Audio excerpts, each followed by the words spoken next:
Hey everyone, great to see everybody here today. Normally I'd be greeting you from the East Coast. However, I'm at Impact 5 and attending this incredible Congress about the oceans. And so I'm in Vancouver. I'm on the West Coast. So I'm so happy to join with you today. And I just wanted to offer, a few words in recognizing and acknowledging the love and the connection that we have with our grandmother, Nokmis, in our language, to the moon. And we we are so, as humans, as beings here, we are full of water. Our waters are a big part of what actually makes us us. And every full moon, we have the opportunity to feel that surge within ourselves, within the waters, within ourselves. And so we call on that energy, that light that is flowing in us to help us to speak about the things we're going to speak about today, and to be able to come together with good minds, good hearts, and good words for the work that we're doing and the work we want to do together. So I'm going to offer a small portion of a song. Um, it's the Mother Earth song, as a way to open our event here in a good way.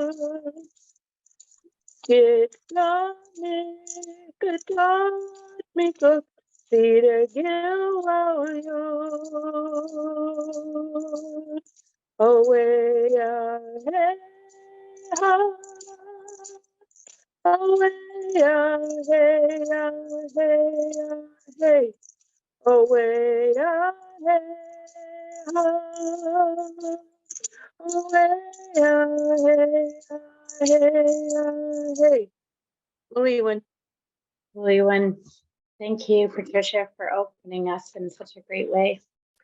So welcome, everyone. So we conceived of this idea of doing these full moon gatherings, really as a way to just connect us all together in the work that we are doing. At the center of everything that we're thinking about and bringing in at the moment is Indigenous rights and values. And we're really trying to look at the conservation financing mechanisms, and that how do we make sure that Indigenous rights and values are at the center of everything that is created. So at the moment, we have a central leadership group and operations group. And out from that central group, where we have a number of working groups and advisory groups that are actually actively working on specific parts of this. And it'll be each of those groups will be centered in these full moon gatherings, and we'll bring some of the ideas or work to you each month as we move along. Hi, everyone. Glad and honored to be here. So myself and Winona are gonna be telling you a little bit about how we started as a group and how we have been evolving into the conservation financing group that we are right now. And at the beginning, we were focusing a lot on carbon. Like there had been a lot of talks in these international gatherings at COP about carbon. And then we started thinking, okay, but what's the landscape around Indigenous carbon rights? Who has the right to manage carbon in traditional territories? And what about the threat of exploitation of this carbon? And how has this process of commodifying nature and carbon been developing for different First Nations. So of course, we started with the first and only case we have in Canada regarding carbon rights, and that's the Great Bear Rainforest in BC. And I've seen people in the meeting from Coast Funds and the BCFN and Patricia. So I know you probably all know much more about this case than myself, but I'm just gonna do a very quick overview because this is a key case study to analyze when we're getting into Indigenous carbon rights in Canada. So just to tell you a little bit, I know if you're more interested, you can take a deeper look into this case study paper. Just feel free to reach out and we can share that paper with you. But to talk a little bit about the Great Bear Rainforest, it's the first Indigenous-led carbon offset project in Canada and globally. And it was established in 2009 as part of a wider package of land use agreements. And the reason why this is a very specific case study because of the amount of specific treaties and agreements and the very strong leadership around Aboriginal law that allowed them to finally come into completion. So although it is a very important case study to understand a pathway in which Indigenous carbon rights can be reached, it also show us that it is very unique and it requires so much work and so many specific treaties and laws that had to go through the province in BC that it is potentially not replicable the same way in other provinces around Canada. Also, because of that, no further Indigenous-led offset project has been established in BC in the next 12 years. However, the BC AFN has recently published a guide and launched a capacity building initiative to support the 204 First Nations in British Columbia to steward and articulate rights to their carbon on their territories in partnership with EcoTrust Canada. So in BC, although only 14 First Nations are part of the Great Bear Rainforest Agreement, now there's work and planning of capacity building so that all of the 204 First Nations can engage in carbon rights. And you should definitely learn more about this case because it's very interesting. It does have a lot of jargon, a lot about the laws and agreements that are specific to these nations and to the province of BC. But now I'm going to give in to Winona that's going to tell us a little bit more about two other cases. Yes, I'm Winona. I've been working with Santi for a while now and working with this group for a few months as well, or probably almost a year now. So we were going to talk about Taidenenene and as well as the Mushkegowuk. So Taidenenene is something, it's an IPCA that was established in 2019 in the Northwest Territories. Stephen Nita, who's part of the leadership group, was working very closely with us on this. So we had a bit more information, which was great. Essentially, this was an IPCA that was established, and now we've seen that they had this 25-year trust fund that was renewable in the sense that they could continue it on after 25 years, and it provides a sustainable source of income that can be invested in what they find important. And so working with many NGOs to monitor their carbon pools in the territory, they're looking towards potentially a carbon offset project. So we learned that in this project that there was many alternative financing pathways, such as the trust fund, that is possible, that we don't always have to go through something that's, standardized, but standardized like by one kind of specific thing, that they do have to be variable because they have to go as a case-by-case scenario. Of course, certain cases, they might not be able to find the funding possible to reach this level. So we have to look at a case by case. Secondly, the Mushkegowuk is territories that lie in Ontario, and then they hold in them peatlands that hold the most carbon on Earth, anywhere else on Earth. So it's very important that they protect these peatlands.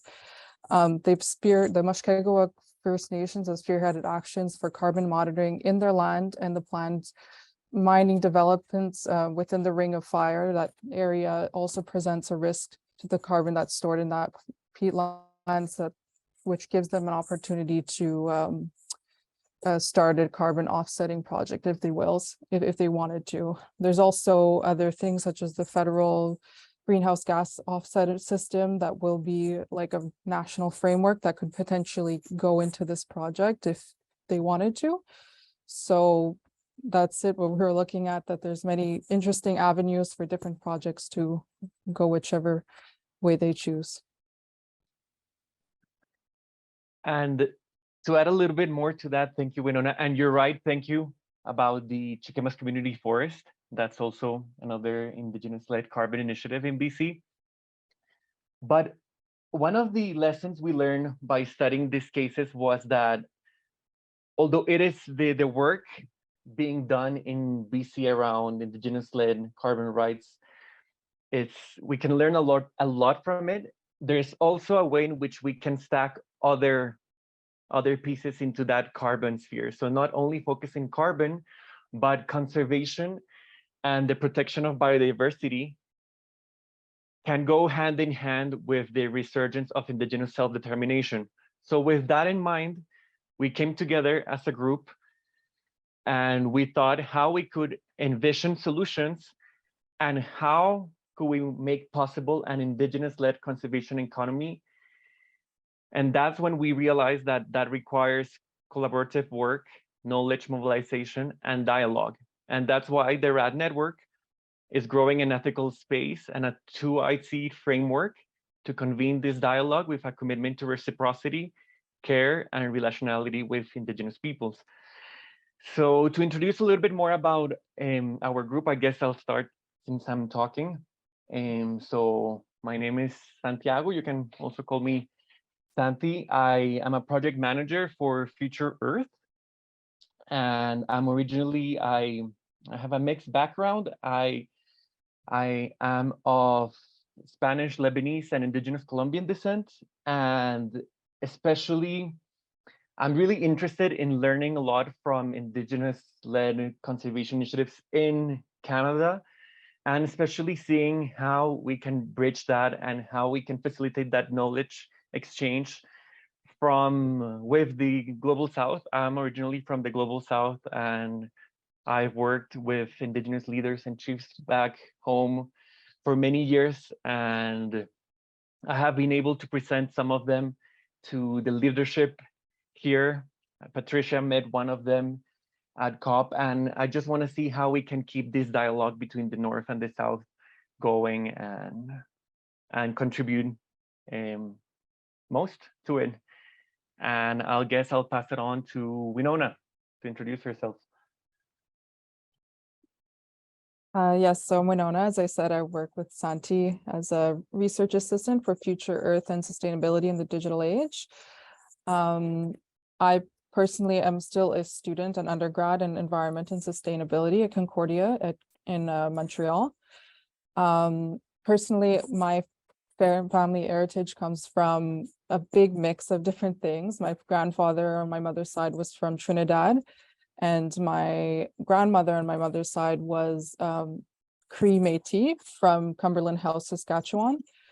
And on my other side, on my father's side, he was from Newfoundland. So it's very important for me to see these kind of spaces grow and make all of these connections and see what kind of things that we can do to further engage Indigenous nations and make sure that we are able to do this in an ethical and a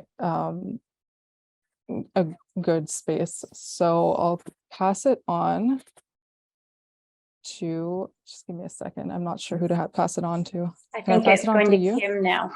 Oh, Kim, Kim. okay. Oh, hello, Annie, bonjour.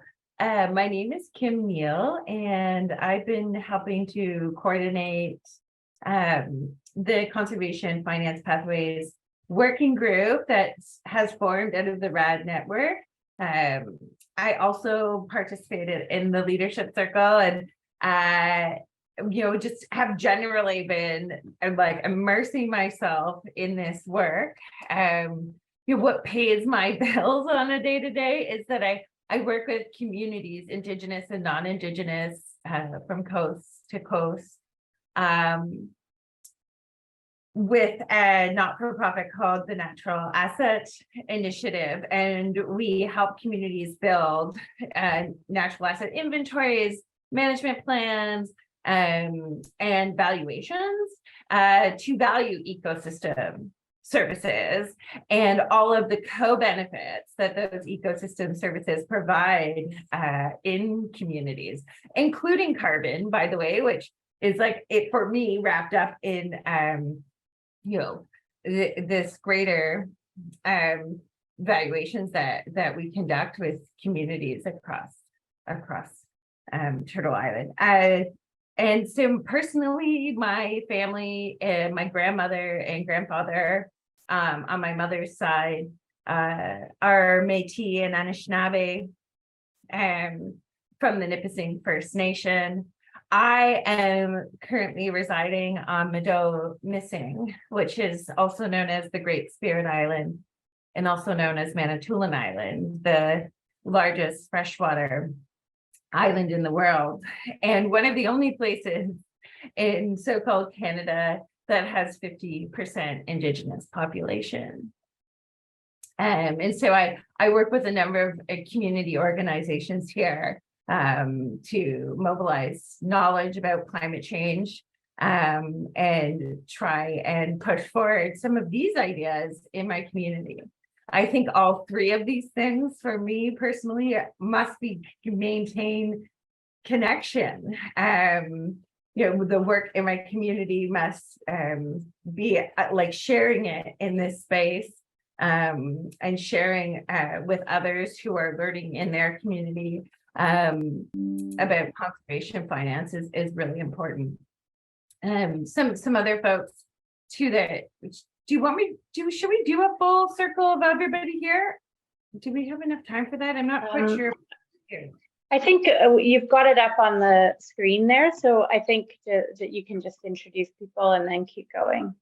Yeah, so you'll see some of these folks today too in your working groups and taking notes and all of the notes that maybe come out of this, we then will bring to the working group, which now meets every other Wednesday from 2:30 to 4. And we will synthesize some of the themes that have emerged and help them inform some of the research that we're trying to create together. And that's why today I'm here to talk a little bit about that research. And I think we can go to the next slide. Then, one of the overreaching questions that has now emerged from these initial case studies, and Santi kind of referred to it, is stacking all of the opportunities, and so that we can also address some of the barriers that are associated with Indigenous nations accessing finance and finance that they can do whatever they want with in their own communities under their own self-governance and self-determination. And so we framed our research question of this working group. And it really is a question that's much bigger than what our working group actually intends to solve. And we hope all of the other working groups that are emerging from the RAD network will be able to feed into all of our work as well, particularly from the barriers standpoint and the policy standpoint, and just what are the structures and contracts that are required. But this is the question that we hold dear to us as we all move forward. Because there's one thing to try and achieve a 30 by 30 biodiversity target, but we also want to safeguard Indigenous culture, knowledge, and health of all people, and Indigenous knowledge, restoring Indigenous knowledge systems, and creating knowledge mobilization avenues like the RAD network or many of the other networks and governance systems that many of you are involved with is a great way to start to do that and accelerate that. So next I want to maybe talk about how our research group is beginning to address this very complex question that we're trying to create in a community-based participatory research framework that also brings into many of the concepts from the conservation through reconciliation research streams like ethical space and biocultural indicators and some of the legal and policy issues. But really, like the 2 points that I've created on this slide are, our research scope and boundaries right now within our working group to contribute to this greater ecosystem of knowledge sharing and mobilization. When we began accumulating the case studies and bringing forward some of the things that we have learned from the Great Bear Rainforest in the Haida Gwaii and the Chickamas and the Deshkanjibi impact bond types of case studies, we've really realized that there's a need and for some kind of aggregated, accessible database to hold this data and share this data. And so we are working on trying to put this all together into an Excel spreadsheet that has many different qualitative indicators that you might see from the financial sector. For instance, like how many hectares and how much public sector, private sector, philanthropic sector funds potentially has a Indigenous nation access to realize their conservation goals. But also what could be available and some of the partnerships and the more qualitative types of indicators that are emerging in relation to those funds, including pieces like health, including pieces like cultural engagement and language engagement. So to do this, we're also trying to build and actively grow our relationships with Indigenous nations that are at varying stages of developing their nature-based solutions and conservation goals, or how they might say it, and how I definitely say it within my community, is to achieve our land, air, and water protection and responsibilities as Indigenous people. And those are some of the different, potential approaches to this that we are considering as we build this dashboard. So what are the outcomes? This is the next slide that we're looking to achieve by creating this dashboard in collaboration with the rest of this RAD Network research group. And maybe I'll take a break right now to acknowledge this beautiful piece of artwork from the Assembly of Seven Generations. And it moves me what these youth are doing. This is a youth group from the Algonquin territories, or also known as Ottawa. They've come together to create an amazing social enterprise that sells and creates fundraisers from Indigenous products, like from whether it be from traditional beading to recently I purchased when we were in Ottawa some actual traditional rice that was grown in Thunder Bay. And so this group to me is the outcome that I want to see, and what is driving me in this, moving this research forward, is more youth groups like this beginning to accelerate this kind of conservation change. And,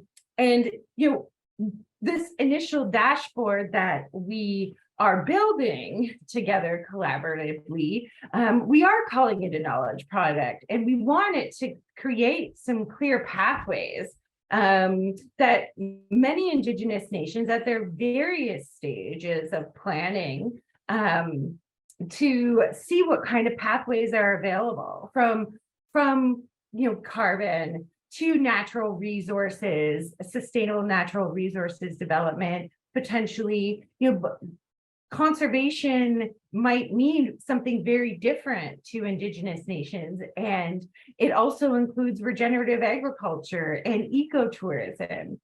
So we want to also understand a little bit more what the capacity needs and gaps are from this data. I think there's so much more that we could learn as well. But we also want to kind of, at the end, put out a number. What number will be required from public, private, and philanthropic entities to achieve Indigenous-led conservation goals?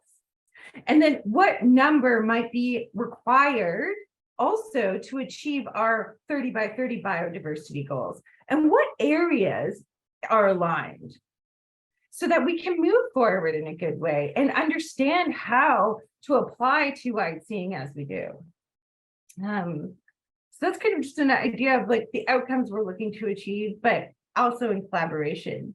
But today, the next slide is over. We wanted to maybe rewind a little bit more and come back to some of the ideas that have been emerging about what an Indigenous-led conservation economy might mean to our wider community here in this network. And I think we will continuously through this research ask ourselves this question, what does an Indigenous-led conservation economy mean? This is a more of an academic definition that we have pulled together from a number of people in our working group that are working on this topic. But I think the next slide over is something that is our more of an infographic and imagery of what an Indigenous-led conservation economy might look like. Can we move it to the next one? If you've been to our website, you've probably seen this infographic, and it's not meant to include everything. And when I was preparing for this presentation and preparing us to hold the question, the first question that we're going to hold today in our breakout sessions, I started thinking about some other words, and that could be really important in an Indigenous-led conservation economy. And some of the ones that I really wanted to highlight, and maybe that I did put on a larger circle, is economic reconciliation, is nationhood, is care and reciprocity. And like, I'm not trying to lead us in a direction for the question that we're about to hold, but well, actually, yes, I am.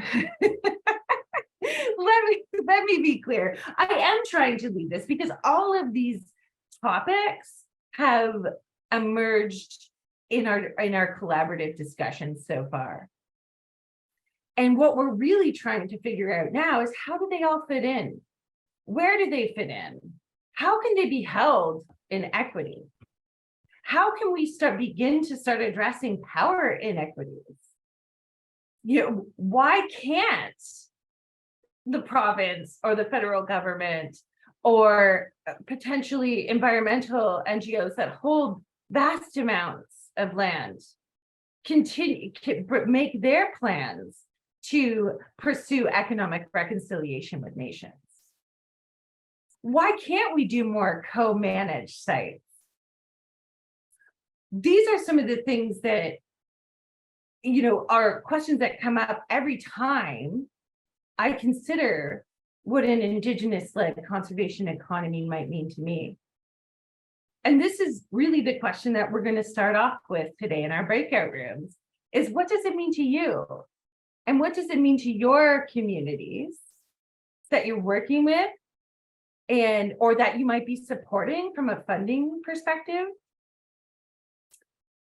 And I think I'll leave it at that as we like move on to this next slide and start breaking out. And I hope that I've sparked some ideas to also spark this dialogue and this conversation that we want to begin having on a monthly basis as we embark on trying to solve some very complicated research questions that we know we can't do alone, and we know that everybody in this room is working towards as well in various capacities.